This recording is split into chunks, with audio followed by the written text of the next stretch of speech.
certain steps to achieve certain results. That is called the science of meditation. There's a predetermined steps. The art of meditation are used by mystics, that they do not study the steps, but they are more contemplative. They just sit down and they're out of body. That is an art. They do not put steps. They channel, they don't know the steps, but they are naturally contemplative meditators that just sit down and relax and they're already out of body. So that is an art. They do not fix things. Every day they have a different way of doing things.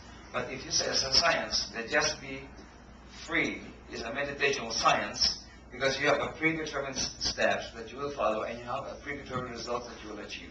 So anybody who will use it will have a predetermined result by using the sequence. That is what it is designed for. It's not an art only, but it's a science. Okay. See the difference of a science and art? The science has a step to follow and predetermined result. The art is there's no form. You do what you want to do and whatever happens, happens. For a scientist, they need the science to meditate because they do not know how to stop thinking. For the mystics, they already have to stop thinking, so they do not have to think. It's already there, the awareness. Now, the science trains you to concentrate. The art trains you to be aware. So if you combine the science of concentration and the science of awareness, that is a complete system. That's what we're doing in third eye, right? The full conversion. Okay? So you know the difference between concentration and awareness? In yoga that is advanced, they use the concentration to focus on a specific location in the chakra or a seed idea to meditate. The awareness is when you do not do anymore and let go, that is the awareness sign. When you do not think anymore and you do not focus your mind. Now the science of breath has many principles. First, energy follows your thoughts. Whatever you're thinking and visualizing, the energy goes there.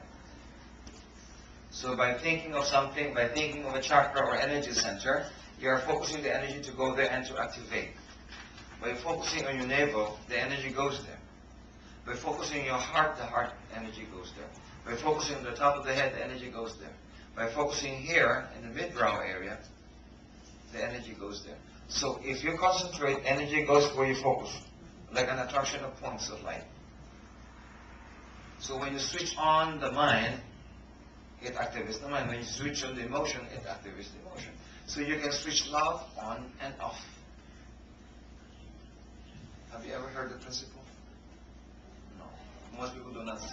You can switch on heart or switch off heart. You can switch on the mind, intuition on intuition, navel on. You can switch your money on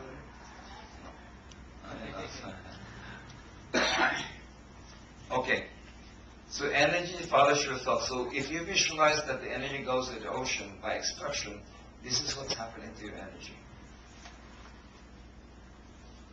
Now, whatever your mind is thinking, sometimes your body responds, even though it's fictitious. Now let me prove to you that your mind is affecting your emotions and your body without knowing that it is affecting it. Close your eyes, I will give you an example. I want you to visualize that you're in your kitchen. In your kitchen, you open your refrigerator and you take a lemon, yellow,